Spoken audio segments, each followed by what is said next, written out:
시켜야 되죠. 그렇게 하는 게 좋겠어요? 네. 네. 우리는 언론 시키면 시킨 대로 합니다. 네. 맞아요. 아주 정의당 화이팅. 아니. 제가 한번 좀 잡고. 정치개혁, 사법개혁을 넘어 민생개혁으로 가자. 한번 해봅시다. 정치개혁, 사법개혁을 넘어서 민생개혁으로 가자!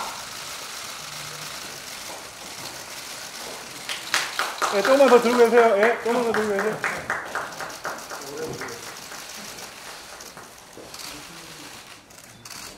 됐어요?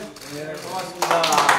삼가 고인의 명복을 빌며 불의의 변을 당해 가족을 잃은 유가족 여러분께도 위로의 말씀을 드립니다.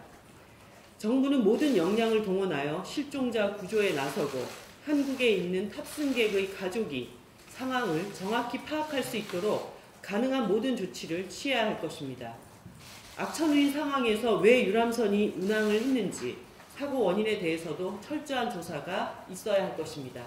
조속한 구조와 사태 수습에 정의당도 함께 협력하겠습니다.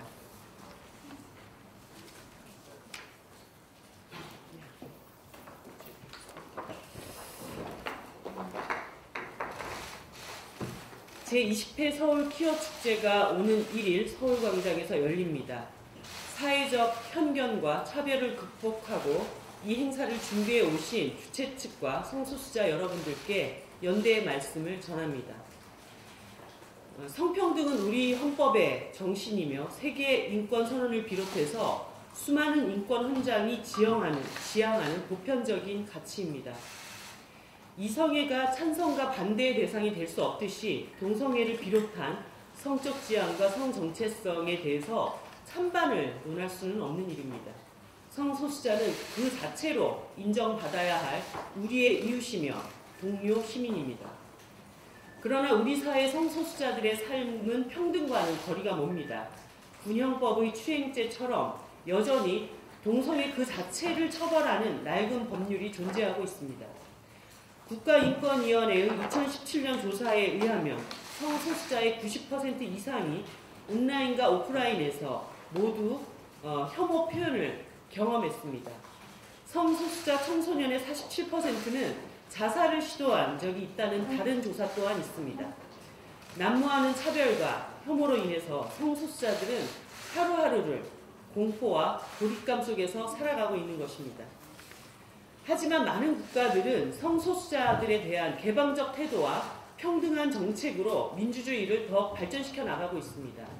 이번 서울 키어 축제만 해도 미국, 영국, 그리고 EU 대표부를 비롯해서 13개 국가의 대사관과 대표부가 참가합니다. 올해 초에 브루나이가 성소수자를 돌을 던져서 죽일 수 있는 투석 사용 제도를 도입하려고 했습니다. 그러나 유엔을 비롯한 국제기구는 물론 JP 모건과 같은 투자회사 그리고 엘튼 존 등의 예술가까지 항의에 나서서 결국 법 시행이 유예되는 일이 있기도 했습니다. 성소수자에 대한 차별과 혐오는 문명사회와 양립할 수 없는 반인권적인 행위라는 국제적인 합의가 마련된 것입니다. 세계 각국에서 진행되는 키어 문화축제의 또 다른 이름은 프라이드 퍼레이드, 즉 자부심의 행진입니다. 성소수자에 대한 차별과 혐오의 극복은 성소수자 당사자만이 아니라 민주주의 문명국가인 대한민국의 자부심이 될 것입니다. 이를 위해서 유엔이 권고한 대로 군형법의 추행죄 등 낡은 제도를 없애고 포괄적인 차별금지법 제정 등으로 그 누구도 성정체성과 성적 지향에 의해서 기본적인 인권이 억압되는 일이 없도록 해야 합니다. 지난 17일 국제성소수자 혐오 반대의 날에 기념해 제정된 프라이드 어워드 첫 수상자로 고 노회찬 전 대표가 선정되었습니다. 17대 국회에서 사상 처음으로 차별금지법 제정안을 제출하고 성소수자 인권 증진에 앞장서온 고인의 삶을 기념하기 위해서입니다.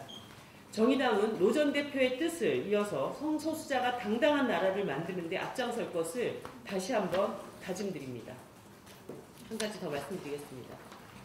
삼성물산과 제일모직 합병 과정에서 안진회계 법인이 제일모직 자회사인 삼성바이오로직스의 영업권을 회사 가치의 80%인 5조 3천억 원으로 계산한 보고서를 제출한 사실이 한 언론을 통해서 보도되었습니다. 합병 당시 제일모직 바이오라는 유령 사업으로 제일모직의 기업 가치가 3조 넘게 부풀려졌다는 우리 당 심상정 의원의 폭로에 이어서 이재용 부회장과 삼성 측이 경영권 승계를 위해서 벌인 범죄 행위, 즉 국정농단의 실체가 더욱 뚜렷해지고 있습니다. 삼성바이오의 분식회계와 이번 허위 보고서 사태는 모든 선량한 주주에게 피해를 주고 시장 경제를 근본적으로 위협하는 악질 범죄입니다. 특히 삼성물산의 경우 대주주가 사적 투자자가 아닌 국민연금이었다는 점에서 정경이 유착하여 국민의 노후를 위협한 반사회적인 범죄입니다. 드러난 것은 회계법인의 거짓 보고서만이 아닙니다. 최근 검찰은 이 부회장이 삼성바이오의 자회사 삼성에피스의 콜옵션 행사 일정을 직접 전화로 보고받은 사실이 확인되었습니다. 이 모두는 경영권 승계라는 현안 자체를 부정한 2심 재판 결과와 배치됩니다. 검찰은 이재용 부회장 소환 조사를 비롯한 적극적인 수사에 나서서 새롭게 드러난 증거들이 공판 과정에서 충분히 반영될 수 있도록 해야 합니다. 대한민국 재벌 무죄의 신화가 반복되어서 촛불의 노력이 수포로 돌아가는 일이 없도록 정의당은 삼성 국정농단의 실체를 규명하는 데 끝까지 노력할 것입니다.